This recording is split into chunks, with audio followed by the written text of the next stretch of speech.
Can you remember a while ago I made a couple of videos on the end of the world guns? I guess you'd have to look back in the history of the channel. But people have been writing me with different ideas and questions about guns for the end of the world. So I made a couple of videos, and by the way, since then I've received I don't know how many messages, and people have sent me videos of Chernobyl and the Sahara Desert and ruins in the Andes and all kinds of evidence of prior civilizations and things that have gone wrong on the planet. I guess I'll have to make another end of the world video. Anyway, that ties in to today's video, which is on the STAG Arms Model 10, as well as on a single shot rifle made by a company named Luxus or Luxus, depending on where you live. Anyhow, this isn't something you'd normally see on my channel. That doesn't mean I don't know these rifles. This is a superb rifle, and I was invited up actually by a fellow at a gun shop. He said, why don't you make one on the STAG Model 10? I had to wait a little while till they got the rifle in. Then it arrived, and then I've been busy, so I didn't get to the range, but I took it to the range. I didn't shoot it as much as I wanted to, because normally when I go to the range I have more than one rifle, as you can imagine, to test. But the shots I took were excellent, and I was with a partner of mine, and he took quite a number of shots with it.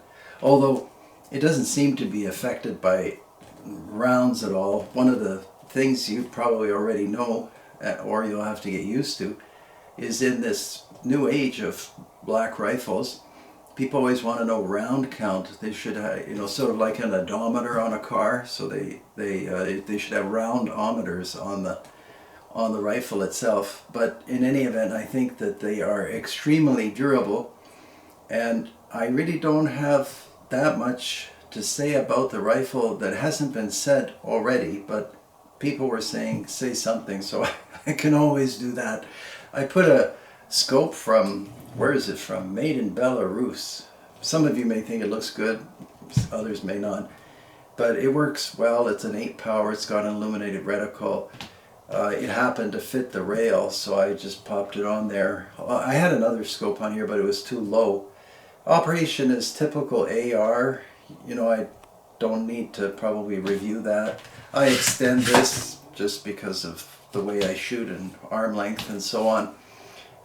There are no surprises in the operation of the STAG, and it's interesting to me, just before filming I was looking at it just to make sure that I had at least some of the features correct, and it says model STAG 10 caliber, and I thought it would say 308, but it says multi. Naturally, that's because you can switch the upper and have a 6.5 Creedmoor. Everything about the operation of the firearm, like I said, is very slick. And getting back to that first statement I made, that was just a bolt slamming shut.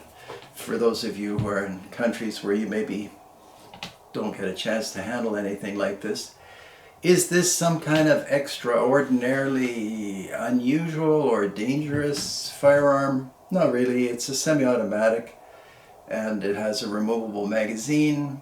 To operate the action, there's no handle here. You probably know it's in the back here. Pull the bolt back. This releases the bolt. That was that slamming sound you heard right there, that button. Anyway, all of these things are second nature to most of the people on our side of the pond.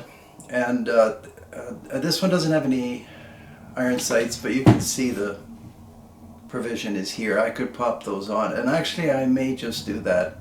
It's kind of nice having the instinctive shooting that's convenient, or more convenient, with aperture sights, and I just have always liked them. As far as a hunting weapon, and I had some very thoughtful questions about the modern black rifles, and I don't really have anything against them. I mean, if you're heading into the field with this rifle, first thing you'll notice is it's quite heavy.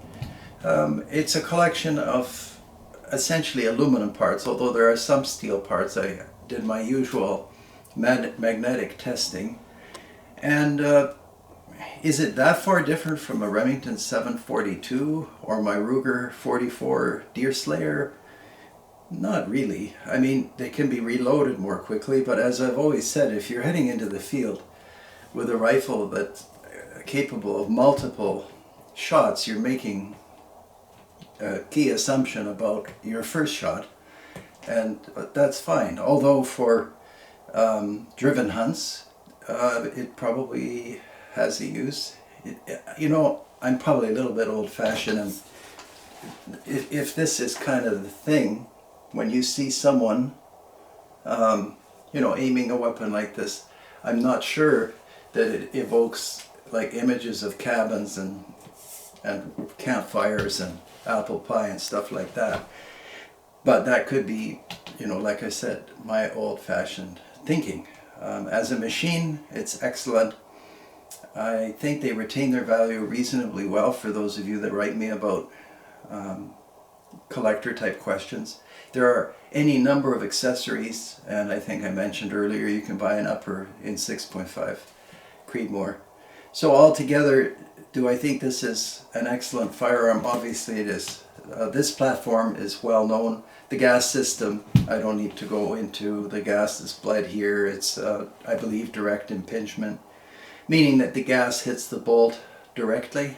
So there's no piston. The gas is not hitting. The gas is not being redirected through a tube and operating a piston, which then hits the bolt. It's the gas itself, which is a completely reliable system. I hope I'm correct about that. You can correct me if I'm wrong. That's all I have to say about the STAG Model 10. By all means, if this is what you like doing, it's fantastic. And for sure, if you're sitting on sandbags and like shooting at 200 yards, I saw a fellow, well, I've seen any number of people with black rifles, and they're just hitting over and over and over. They are superb shooting machines. And in contrast, I thought, well, I'll show them the STAG 10. I am capable of buying one of these, and then here is an entirely different firearm, which I've seen advertised, and I just never got around to buying one. And then my good friend Clay had one, and so I thought, well, I'll try this. And made in USA, it kind of looks like a falling block, doesn't it? Like with the layout of the stock.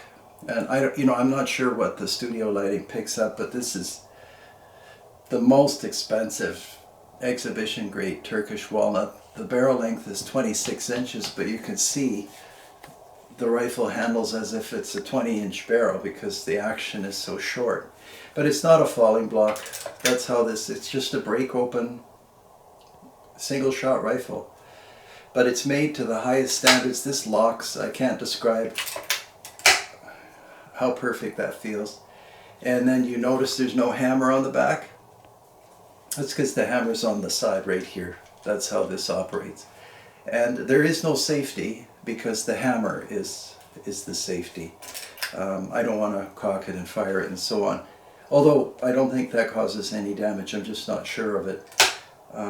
I suppose one could release the hammer. Yeah, you can hold it, and yeah, you can let it down. So no big deal there. I did take out this screw just because I was reading about the operation of the rifle. Forend comes off easily, and then you can replace barrels. Although I didn't find a source for barrels. This is in 30-06, and this is a fantastic handling rifle. I would have to say one of the best. And which reminds me, I'll just go behind me here, and I have, well, I've got a number, but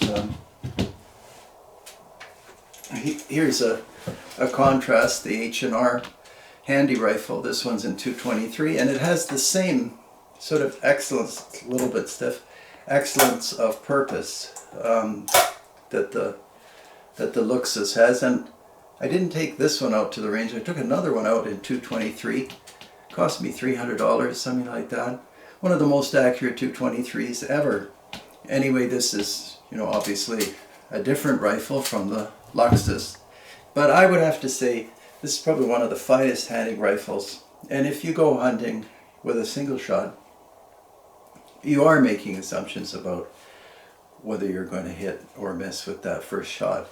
But on the other hand, reloading isn't that slow. It's It's just a little bit different. Anyhow, it's a little bit of a different video with two totally different rifles. But by coincidence, I was showing this to somebody and he said, Mike, would you ever really take that hunting with all those shots and that magazine? And I thought, well, I mean, I can just load it with one round. I can leave the magazine in the car, and then I have the same thing as the Luxus. Anyway, just there's always a different way of thinking about things. So I hope that's informative for you. Now, I've been instructed to say, please subscribe to my channel, and please join me on Patreon if you can. And apparently, most importantly, we're on Instagram now, and we're putting up pictures of all the guns in my collection and other short videos. I don't know how far along that project is, but apparently it's quite important. So if you can visit Instagram, and once again, you probably know more about it than I do, but I think it's a good thing getting out the word to people about guns just everywhere. And that's about it. Sorry if I was a little bit disorganized, but it was a fun video for me to make. Thank you very much for watching, and I hope everything's going well for you wherever you are.